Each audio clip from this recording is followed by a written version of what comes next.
Today, I'm going to teach you how to build multi-step Zaps in Zapier. This powerful automation allows you to connect different apps and create workflows that automatically handle repetitive tasks, saving you valuable time and effort. Let's walk through the process step by step.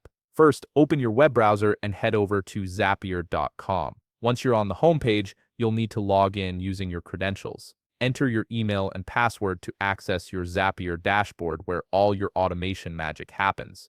After logging in, look for the Zap button and click on it. This is where you'll start building your automation workflow from scratch. The interface is designed to be user-friendly, so you'll find everything you need right at your fingertips. Now you'll need to set up your trigger, which is the event that kicks off your automation. Click the trigger button to get started. In the search bar that appears, type in Google Forms and select it from the results.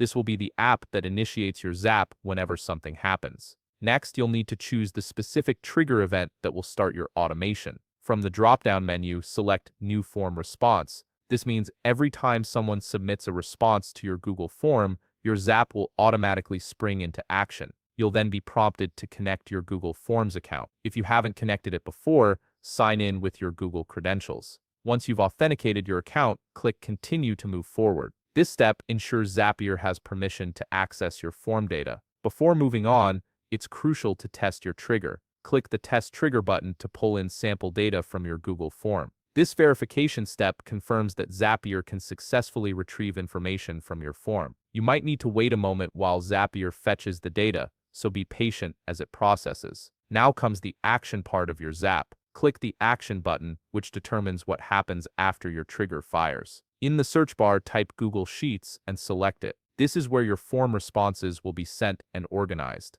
From the drop-down menu, choose the action event you want to occur. In this case, select Create Spreadsheet Row. This means each new form response will automatically create a new row in your Google Sheet, keeping all your data organized in one place. Just like with the trigger, you'll need to connect your Google Sheets account. Sign in with your credentials, and click Continue once you've authenticated. This grants Zapier permission to write data to your spreadsheets. Finally, when you're satisfied with your setup, click the Publish button to activate your multi-step Zap. Once published, your automation will run automatically in the background, seamlessly transferring form responses into your spreadsheet without any manual intervention. And there you have it, you've successfully created a multi-step Zap that connects Google Forms to Google Sheets. If you found this video helpful, please leave a like, subscribe, and see you in the next video.